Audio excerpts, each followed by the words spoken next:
आग्र्यात थोड्याच वेळात शिवजयंती कार्यक्रम सुरू होतोय। आग्र्यात शिवजयंतीचा सोहळा त्याचं आयोजन करण्यात आलेलं आहे।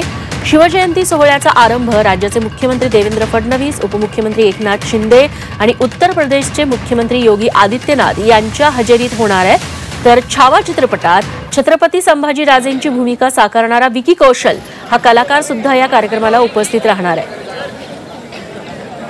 आणि इथं तयारीचा संपूर्ण आढावा घेतलेला आहे आमचे प्रतिनिधी विशाल करोळे यांनी। शिवजयंतीचा सगळीकडे उत्साह आहे आणि आग्र्याच्या किल्ल्यामध्ये सुद्धा आता थोड्याच वेळात शिवजयंतीचा सोहळा साजरा होणार आहे, सुरुवात होणार आहे आणि त्याची तयारी आपण बघू शकतो अंतिम टप्प्यात आलेली आहे। एक मोठा स्टेज उभारण्यात आलेला आहे आणि तिथं शिवाजी महाराजांचं एक मोठं कटआउट सुद्धा लावण्यात येणार आहे आणि राज्याचे मुख्यमंत्री देवेंद्र फडणवीस या सोहळ्याला हजर राहणार आहेत, तर सोबतच उपमुख्यमंत्री एकनाथ शिंदे सुद्धा या कार्यक्रमाला येणार आहेत।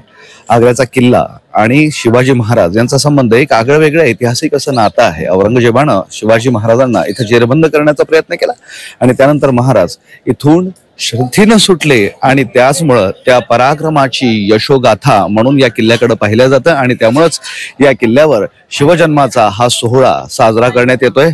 मोठ्या संख्येनं आग्र्याच्या या लाल किल्ल्यात आता शिवभक्त सुद्धा जमायला सुरुवात झाली। आपण बघू शकतोय की दूर असे लोक बसलेले आहेत आणि प्रत्येकाच्या डोक्यावर भगवा फेटा आहे आणि या भगवा फेट्याच्या माध्यमातून प्रत्येक जण आपलं शिवप्रेम दाखवण्याचा प्रयत्न करत आहेत।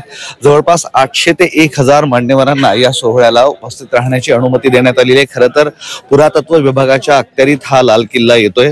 औरंगजेब किंवा मुघलांचं कुटुंबियांचं हे घर होतं आणि त्यामुळे इथं मोठी सिक्युरिटी सुद्धा असते। मात्र या सोहळ्यासाठी एक वेगळं असं परवानगी सुद्धा देण्यात येते आणि त्यामुळे सलग 3ऱ्या वर्षी हा सोहळा या ठिकाणी साजरा होतोय आणि थोड्याच वेळात आता या सोहळ्याला या आग्र्याच्या लाल किल्ल्यात सुरुवात होणार आहे। विशाल करोळे, झी मीडिया, आग्रा।